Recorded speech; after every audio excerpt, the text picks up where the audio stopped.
ঈদের ছুটি ফুরিয়েছে, ঢাকা এখন আর ফাঁকা নেই। তবে পর্দার তারকাদের অনেকেই ছুটি কাটাচ্ছেন।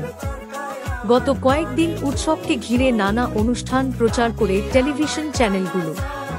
তারকাদের নিয়ে সাজানো হচ্ছে বিশেষ অনুষ্ঠানমালা। তারই অংশ হিসেবে বেসরকারি টেলিভিশনে হাজির হন আলেয়াচিত সমালোচিত অভিনেত্রী প্রার্থনা ফারদিন দিঘি। অনুষ্ঠানে মজাচ্ছলে নিজের জীবনের নানা বিষয় নিয়ে কথা বলেছেন অভিনেত্রী। জানান টিকটকে নয়, আপাতত তাঁর সময় কাটছে ইনস্টাতে। পছন্দের খাবার বার্গার, বিরিয়ানি। অভিনেত্রী না হলে হয়তো সঙ্গীতশিল্পী হতে পারতেন নায়িকা।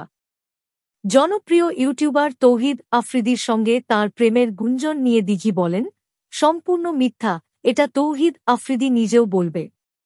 সে শুধুই আমার বন্ধু। মূলধারার সিনেমা আর ওয়েব ফিল্ম প্রসঙ্গে অভিনেত্রী বলেন, আমার মনে হয় মূলধারার সিনেমা আর ওয়েব ফিল্ম স্ক্রিনটাতেই শুধু পার্থক্য, এছাড়া আর কোনো পরিবর্তন দেখছি না। এটাতে যে পরিশ্রম দিই আমি, কিন্তু মূলধারার সিনেমাতেও একই পরিশ্রম দিচ্ছি। গল্প সে রকমই হচ্ছে, বরং ওটিটির গল্প অনেক বেশি স্ট্রং হয়। দুই জায়গাতেই খুব ভালো কাজ হচ্ছে।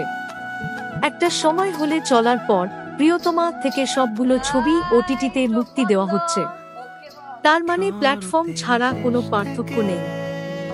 সামাজিক যোগাযোগ মাধ্যমে উত্থান পতন নিয়ে দিঘির ভাষ্য, সোশ্যাল মিডিয়াতে সবারই আপস অ্যান্ড ডাউন হয়। সেখানে নেগেটিভ ভাইব থাকলেই যে বসে থাকব এমন কিছু নয়।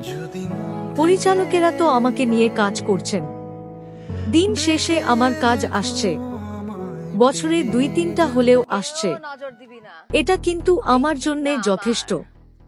ওখানে ট্রোলিং হোক বা যা ই হোক, আমার ক্যারিয়ার তো ক্ষতিগ্রস্ত হচ্ছে না। বাপ ভাই তো আছে আঙ্কেল, জামাই না।